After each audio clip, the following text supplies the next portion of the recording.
Hello, I'm Dr. Jane Ellingwood, the Acting Associate Minister at the First Congregational Church in Ridgefield, Connecticut.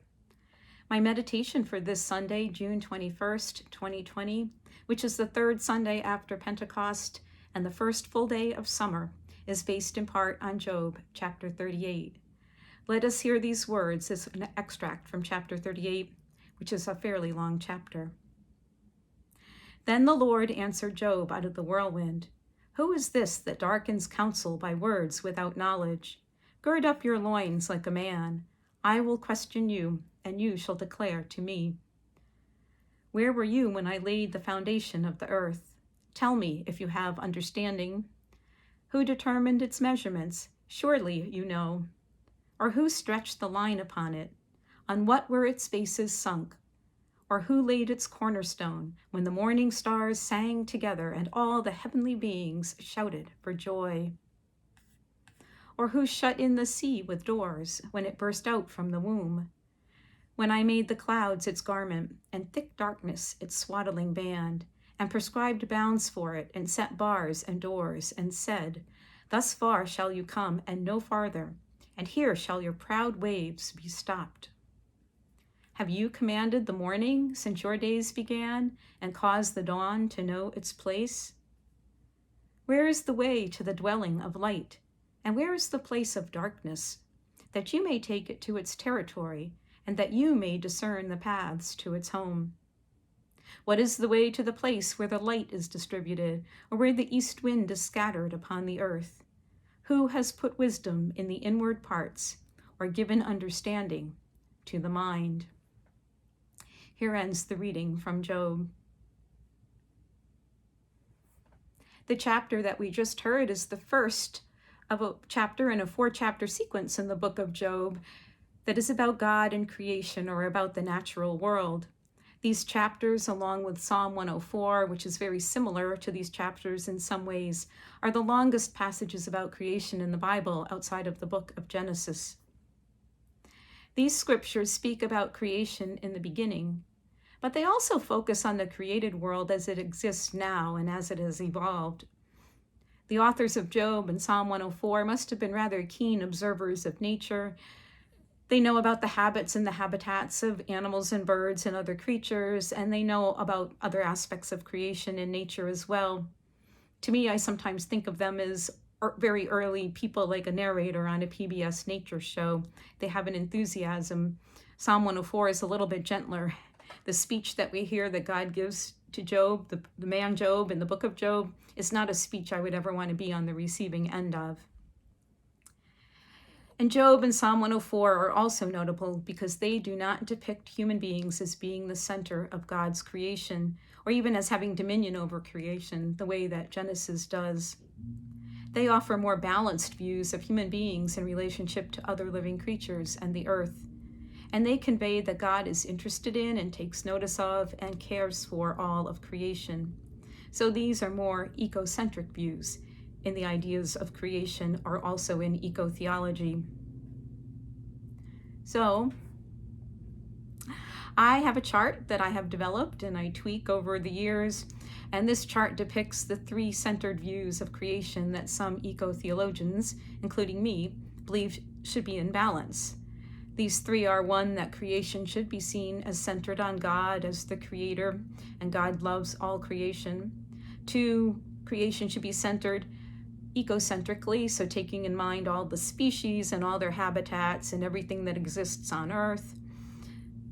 And 3, creation should not be overly centered on human beings, appropriately centered, because we know human beings have an important place in creation, but not so centered that the rest of creation and all of the creatures and the earth are ignored.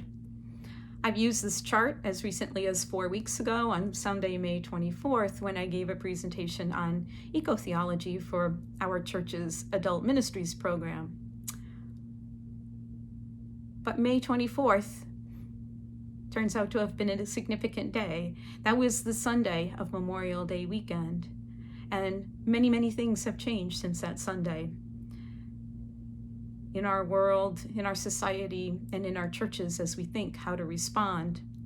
So first, just with respect to my presentation, at the end of the presentation on May 24th, someone asked me if these ecological views that I have presented take into consideration the history of the lands and the rights of Native Americans and other indigenous peoples that have been taken away from them by people who either settled in the US or by us still today.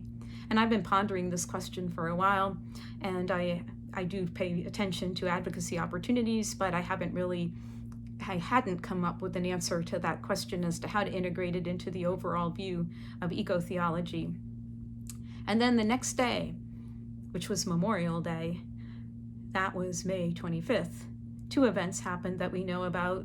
These events have shaped other events and discussions and actions since then.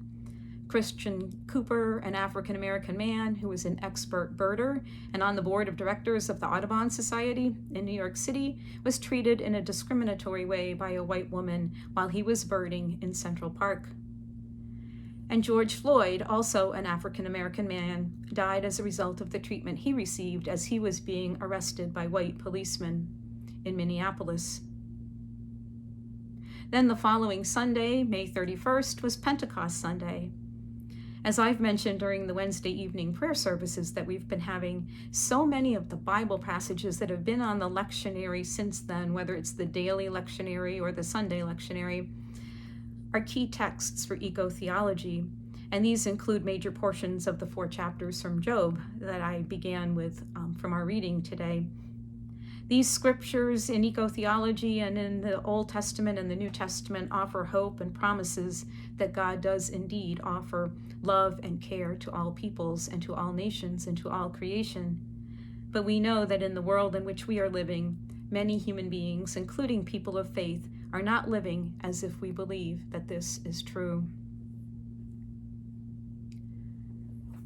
So I changed what I was planning to do for today, just as I did 2 Sundays ago. I preached 2 weeks ago for June 7th, and I have been changing the things to go into the context that we're in now with the questions and the responsibilities that we have. So I just want to share with you right now what some African Americans who are scientists and birders have been doing since Memorial Day. They are taking action in response to how Christian Cooper was treated when he was birding in Central Park, and in response to the killings of George Floyd and other Black men and women. And I am learning from these people. Less than a week after Memorial Day, a group of Black graduate students who are studying birds for their research projects, along with other Black people who love birds, launched the first ever Black Birders Week. The week began on Pentecost Sunday, May 31st, coincidentally, and ended the following Friday. Karina Newsom, one of the graduate students who played a lead role in organizing Black Birders Week, has been interviewed a few times since then, including by the Audubon Society. She also has been driving awareness on Twitter, pulling together other Black graduate students and calling for white allies to join with them. So I am learning how to use Twitter, and I've been listening to Newsom and her Twitter community. Newsom says that there were 3 goals for Black Birders Week. First, to counter the narrative that the outdoors are not the place Black people should be. Second, to educate the birding community on challenges that Black birders face. And finally, to increase diversity in birding and conservation work. The lack of racial diversity in birding affects Newsom in her ability to do her own field work. She can only feel safe going to her research sites at certain times of day and never at night.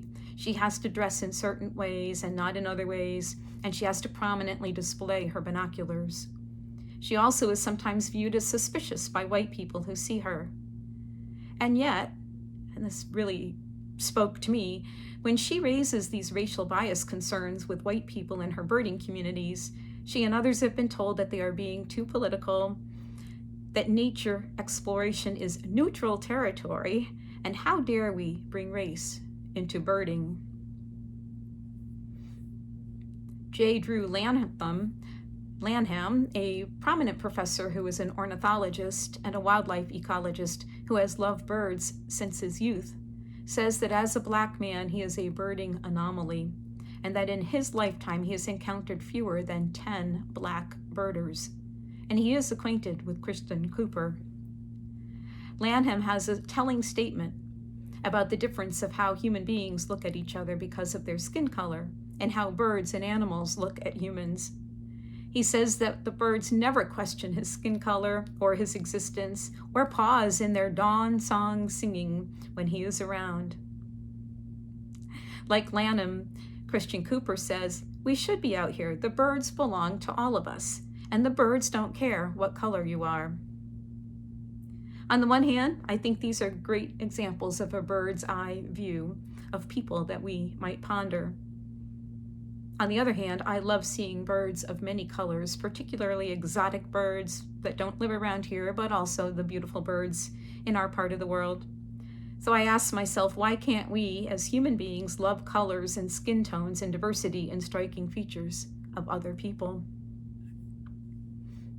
I am with Karina Newsom, who says that the initiatives undertaken during Black Birders Week must continue and that white people must join too.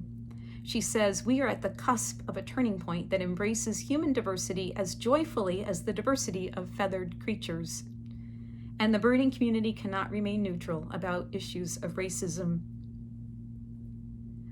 I also wish to be a white ally for the new intersectional environmentalism movement just launched by Leah Thomas, a young African-American environmentalist who is also known as Green Girl Leah.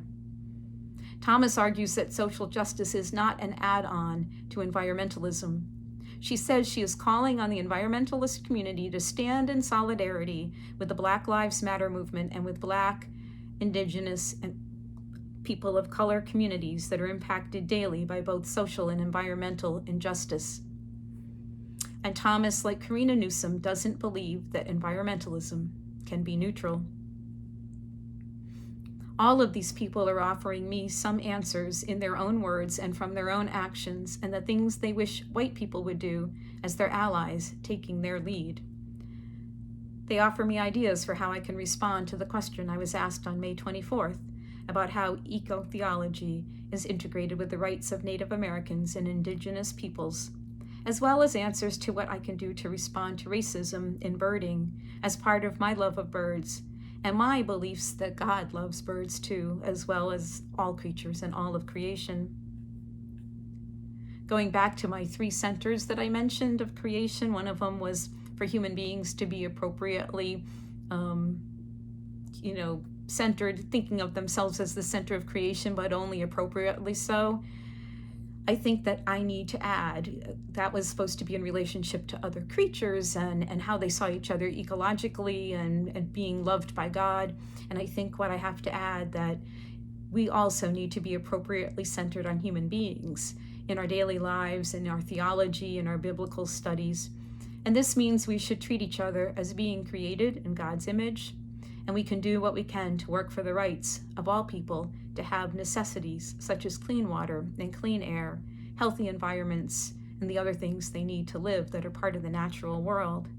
But based on what I've been sharing with you today, I will add to this that it can and should mean that we do what we can to see that the outdoors is indeed viewed as being for everyone and is accessible to all people who wish to be outdoors and who love nature. Our love of nature could bring us together rather than divide us. And finally, as we as a congregation explore or experience thin places this summer, which is something that we discussed last Sunday, may we remember that other people have sacred places and thin places too.